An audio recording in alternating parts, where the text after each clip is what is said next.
আসসালামু আলাইকুম। সবাই কেমন আছেন? আশা করি ভালো আছেন। আমিও আল্লাহর রহমতে ভালো আছি। আমি বাইরে বের হয়ে গিয়েছি, একটু সুপারমার্কেটে যাব। তাই চলে আসলাম বাইরে, সুপারমার্কেটে যাচ্ছি। আর দেখতেই পাচ্ছেন এইখানে রোদও উঠেছে, ওয়েদারটাও চমৎকার আর গাছে পাতা ধরেছে। ইতিমধ্যে আমি সুপারমার্কেটে চলেও এসেছি। আমি একটু কসমেটিকের সেকশনে আসলাম। কিছু কসমেটিক্স কিনবো, বাসার কিছু কিচেনের ক্লিনিংয়ের জন্য কিছু জিনিস কিনবো। আর এই যে আমার হাতে দেখতে পাচ্ছেন, এটা একটা স্কার্ফ, আর এটা কিন্তু বডি ফেস দুইটারই জন্য। আর এই যে ফলমূলের সেকশনে আসলাম, কিছু ফলও আমি নিয়ে নিয়েছি। তারপরে চলে যাচ্ছি আমি এই যে চকলেটের সেকশনে। চকলেট অনেক সুন্দর সুন্দর চকলেট উঠাইছে, নিউ নিউ আকর্ষণীয় চকলেট উঠাই। এই যে আমি শপিং করে বাসায় চলে যাচ্ছি, গ্রোসারি শপিং করে। তো যাওয়ার পথে দেখলাম এই যে ঘাসে দেখেন কি সুন্দর সুন্দর হোয়াইট কালার আর ইয়েলো কালার ফুলগুলো কিন্তু আসলে অসাধারণ।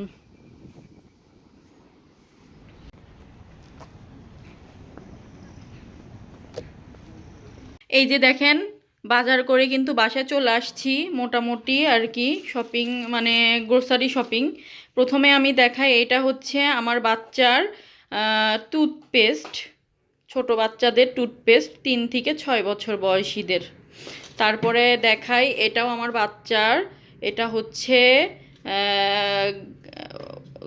শরীর যে আপনার সাবান দেওয়ার পরে যে কসলায়, মানে সেটা আর কি।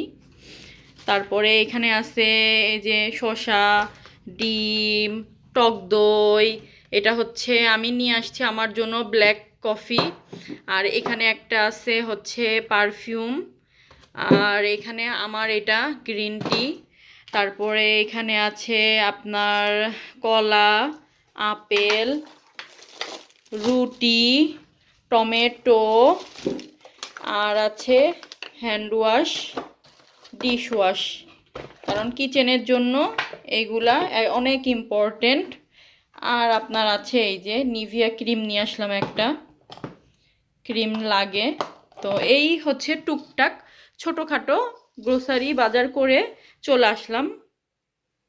দেখেন, ইফতারির প্রিপারেশনের জন্য চলে আসছি। ইফতারি বানাচ্ছি।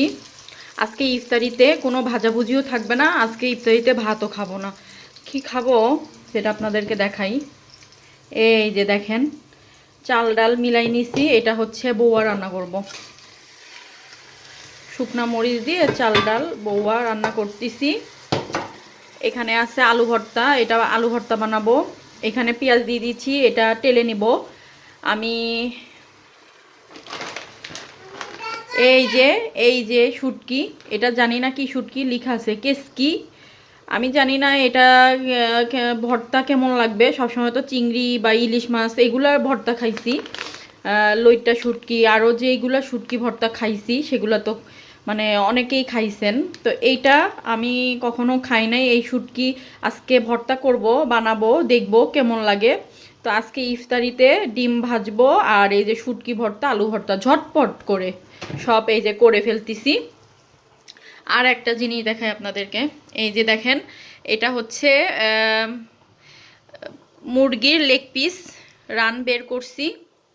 বিরিয়ানি রান্না করব। এটা আজকে রান্না করব না, এটা আমি আগামীকাল রান্না করব।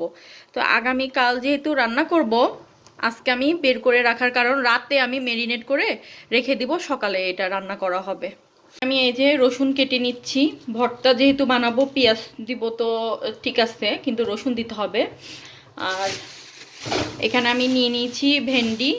অনেক দিন ধরে কিন্তু বাংলাদেশি দোকান থেকেই এই ভেন্ডিগুলো নিয়ে আসা হয়েছে, কিন্তু খাওয়া হচ্ছে না। তো ভাবলাম আজকে ভাজি করে ফেলবো। মূলত ভেন্ডি ভাজিটা করা হবে সেহেরির জন্য। আর আমার মাংস রান্না আছে ডিপে, ওইটা বের করে নিব রাতে, যেন সেহেরিতে খাওয়া যায়। এই যে আমি পেঁয়াজ আর রসুন একটু ভেজে নিয়েছি কালার করে। তারপরে এখানে আমি নিয়ে নিয়েছি ওই যে যেই শুটকি মাছটা ছিল, সেটা আমি ভালো করে ধুয়ে নিয়েছি। এখন আমি টেলে নেব, একটু লাল লাল করে ভেজে নেব। এখানে তো আমি বৌয়াটা বসিয়ে দিয়েছি, সেটা তো হচ্ছে।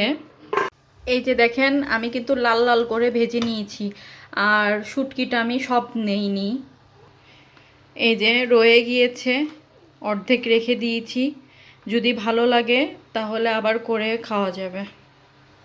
এখন এই যে শুটকি ভর্তাটা করে ফেলবো। এখানে আমি দমে দিয়ে দিয়েছি বৌয়া, আর এখানে আলু ভর্তার জন্য সিদ্ধ হয়ে গিয়েছে আলু, আর এখানে এই যে ভেন্ডিগুলোও কেটে নিয়েছি। তো এখন সব কিছু শেষ করে রান্না শেষ করব, তারপরে আপনাদের মাঝে আবার ফিরে আসব। আমি সব কিছু মোটামুটি রান্না কমপ্লিট করে ফেলেছি। এখানে আমার বৌয়া রান্না কমপ্লিট। এখানে ভেন্ডি ভাজিটা দিয়ে দিয়েছি, ভাজি করতেছি। এইখানে আমি করে ফেললাম ওই যে ভর্তা, শুটকি ভর্তা, আর কাঁচা মরিচ দিয়ে করেছি, শুকনো মরিচ দিয়ে করিনি। এখানে আমি আলু ভর্তা বানিয়ে ফেলেছি, আর এই যে দেখেন 4টা ডিম নিয়ে নিয়েছি। এখন আমি কি করব, ভাজি করব। তো মোটামুটি সব কিছুই কমপ্লিট, মোটামুটি সব কিছু তৈরি করা কমপ্লিট। আর ভেন্ডি ভাজিটা এখনও হয়নি, আর কিছুক্ষণ লাগবে। সব কিছুই কমপ্লিট। তো আজকের ব্লগটা কেমন লাগলো অবশ্যই কিন্তু আপনারা জানাতে ভুলবেন না। যারা যারা আমার পাশে থাকেন তাদেরকে অসংখ্য ধন্যবাদ। যারা যারা চ্যানেলটা সাবস্ক্রাইব করেননি সাবস্ক্রাইব করে দিবেন। আজকের ব্লগটা এই পর্যন্তই। সবাই ভালো থাকবেন। আল্লাহ হাফেজ।